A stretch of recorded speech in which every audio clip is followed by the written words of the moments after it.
Welcome to our YouTube channel, Malik Stano Center. Today we will write the Hindu editorial dictation with 80 words per minute.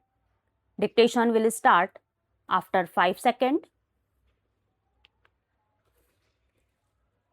Ready? The index of core industries has finally joined the country's other economic metrics in becoming up to date and representative of the economy. The other metrics, such as the National Accounts, Consumer Price Index, Wholesale Price Index, and the Index of Industrial Production, were updated earlier this year. Although even those were after considerable delays. The ICI has now joined their ranks with the June date being based on a new series with an updated base year.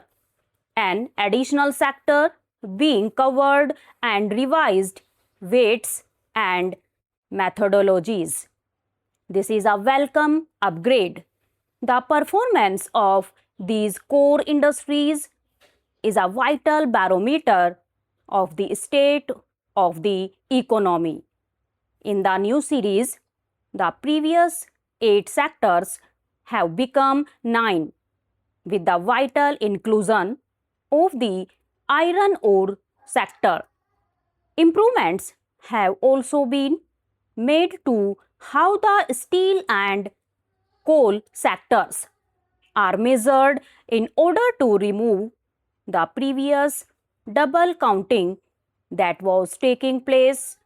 The additional of a sector would naturally change the distribution of weights of the sectors in the index.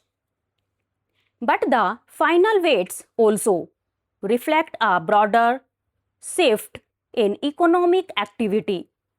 The coal and natural gas sectors have been their weights nearly halved to about 5.6% and 3.8% respectively.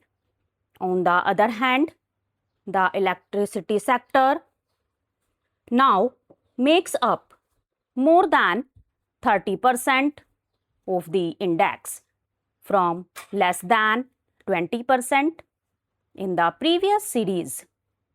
All of this perhaps reflects the rising share of renewables in electricity generation, even as demand for electricity itself surges. The performance of the index in June 2026 with a 5-month high growth of 5% would suggest that Indian industry is shrugging off the slump induced by the West Asia crisis. However, two of the strong growth numbers, iron ore by 43.9% and electricity by 9.8%, were due to a statistical base effect since both sectors had contracted in June last year. It remains to be seen whether the numbers will remain this positive once that base effect wears off in the months ahead. The new series highlights some of the systematic issues that the old series did, such as the persistent contraction of the crude oil and natural gas sectors.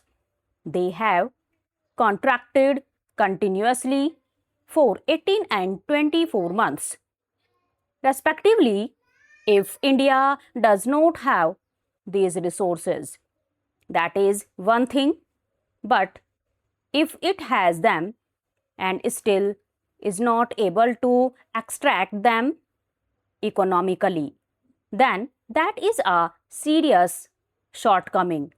The update of the ICI and the recent upgrade of the WPI would have been a good time for a broader statistical reorganization, with the Ministry of Statistics and Program Implementation handling the CPI and the IIP. It only makes sense for the WPI and ICI to move to it from their current home in the Ministry of Commerce and Industry. That change can still be made. Full stop.